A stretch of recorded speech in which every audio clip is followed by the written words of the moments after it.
දලිත් සමාරුවෙන් පීඩා විඳින කෙනෙකුට අපූර්ව ප්‍රතිකර්මයක් තමයි අද අරන් ආවේ. ඔයාලට පේනවා ඇති මේ අතේ තියෙන මොනවද කියලා. මේ තමයි නිකකොළ කියන ශාකය. මේ නිකකොළ කියන ශාකයෙන් අපි අද පෙන්වන්න යන්නේ ඔයාලට දලිත් සමාරුවට ශනික සහනයක්. ඉතින් ඉක්මන් සහනයක් ගන්න පුළුවන් ක්‍රමවේදයක් කියලා දෙන්න. ඉතින් ඔයාලා මේ වීඩියෝ බලන්න. ඇත්තටම හැමෝටම වටින වීඩියෝවක් වෙන්න පුළුවන්. මුලින්ම අපි කරන්නේ මෙන්න මේ ආකාරයෙන් නික ගහක් හොයාගෙන ගිහිල්ලා නික කොළ ටිකක් කඩා ගන්න ඕනේ. ඔයාලගේ වත්ත පිටියේ සමහරවිට ඇතිනේ මේ නික ගස්. ඉතින් නැත්තම් වැටවල් මායිම් වල ඕන තරම් මේ නික කියන ශාකය ලංකාව පුරාම තියෙනවා. ඉතින් ඔයාලා මුලින්ම නික කොළ ටිකක් කඩලා ගෙදර අරගෙන ගිහිල්ලා මේක මුලින්ම වංගෙඩිය දාලා කොටා ගන්න ඕනේ.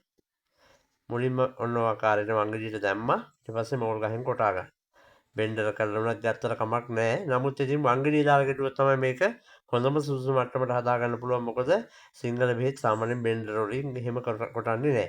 ඉතින් ඒකින්ද ගැටලුවක් නැහැ. අවශ්‍ය නම් ඒකේ ප්‍රතිකර්ම ලොකු වෙනසක් නැහැ. ඊට පස්සේ ටිකක් කොටද්දි කහ කෑලි දෙකක් විතර එකතු කරගන්න. සාමාන්‍ය ප්‍රමාණයක්. කහ කියන්නේ විස බීජනාශකයක් නේ. ඉතින් අපේ ඉපරණි බෙහෙත් වලට ගොඩක් ඒවට කහ ගන්නවා. ඉතින් කහ ටිකක් දාලා මෙන්න මේ ආකාරයට කොටාගෙන ඔයාලා වෙනම භාජනයකට දාගන්න. ඉතින් මේකෙන් කෙරෙන්නේ දනිස් සමාරුව කකුල් කැක්කුම ආවම ශරීරික සහනයක් ගන්න පුළුවන්. ඉතින් දීර්ඝ කාලීනව තියෙන අයට මේක විසඳවන්න නොවෙන්නත් පුළුවන්. ඉතින් එහෙම අවශ්‍යයි ඉන්නවනම් ඔයාලටත් ඔයාලා දන්න කෙනෙක් ඉන්නවනම් මට ඔයාලට බෙහෙත් පොට්ටෙන්න පත්තුව තියෙනවා මගේ. ඒක වන්නත් පුළුවන්. සමහරු කියනවා මේ වෙළඳැම්මින් දාගෙන හම්බ කරනවා කියලා. නෑ මම පුංචි මුදලකට තමයි ඔයාලට බෙහෙත් පොට්ටෙන්න පත්තුව එවන්නේ. ඒ බව සඳහන් කරන්න ඕන. ඉතින් ඔන්න ඊට පස්සේ අපි මේ ටික කොළ ටික ගානට කෙටුනට පස්සේ වතුර චුට්ටක් දානවා. හැබැයි ඇල්ලතුර දාන්නේ උණු වතුරම අවශ්‍ය නැහැ. සමහරු නැත්තම් අහයි උණු වතුරද කියලා. වතුර චුට්ටක් දාලා කලවම් කරලා හොඳට මේ ටික මිරිකලා මේකේ ඉස්ම ටික ගන්න ඕනේ.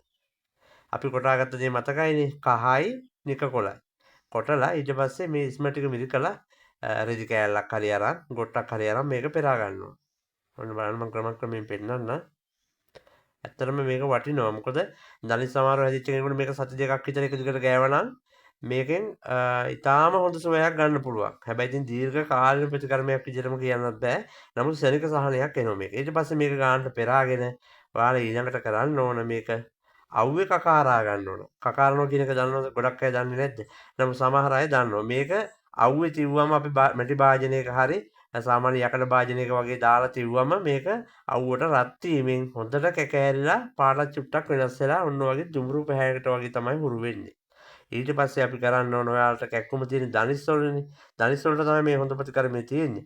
මේක අරගෙන දකුණු පැත්තට අත කරකැවෙන්න රවුමට ගන්න. මෙන්න මේ ආකාරයට. දකුණට අත කරකැවෙන්න. ඔයාලට පේනවා ඉතින් මම මේ කරකවලා ගන්න දකුණු පැත්තට රවුම් වෙන්න ඕන ගන්න සාමාන්‍යයෙන් මේ බෙහෙත් එක. ඊට පස්සේ ඔයාලට හොඳ සුවයක් ගන්න පුළුවන්. හැබැයි මේ වීඩියෝ අවසානයේ මම කියන්න ඕන ඔයාලට අවශ්‍ය නම් දනිස් සමාරුවට බෙහෙත් ඕන කෙනෙක් ඉන්නව නම් මේ වීඩියෝ අවසානයේ පෙන්වන මගේ බෙහෙත් පොට්ටෙන්න සහ පත්තුවත් ඒකත් අවශ්‍යයි ඉන්නවනම් පුංචි මුදලකට දෙන්න ලොකු ගණන් දීලා ගන්න එපා. මේක පාවිච්චි කරලා සෑහෙන සුවපත් වෙච්ච අයත් ඉන්නවා. ඒ බවත් මතක තියාගෙන අවශ්‍යයි ඉන්නවනම් ඉස්සරහදී මම වීඩියෝ කොටසක් පෙන්නන්නම්. ඒක අවශ්‍යයි ඉන්නවනම් ඉදිරියට කතරන් කියලා කතා කරලා ඉල්ලන්න අඩු මුදලකට පුංචිම මුදලකට මෙන්න මේ බෙහෙත් පොට්ටෙන්නයි පත්තුවයි දෙන්නේ. මේ පත්තුවත් ඒ විදිහටම ඔන්න ඔය විදිහට තවලා පත්තු උඩින් ආලේප කරලා කෙසෙල් කොලයක් හෝ කැඳ කොලයක් තියලා වෙලාගෙන දින 5ක් වගේ හිටියනම් මේක දින 5ක් වගේ මදින තියෙන බෙහෙත් ඊට පස්සේ නිත්තාටම සුව කරගන්න පුළුවන්.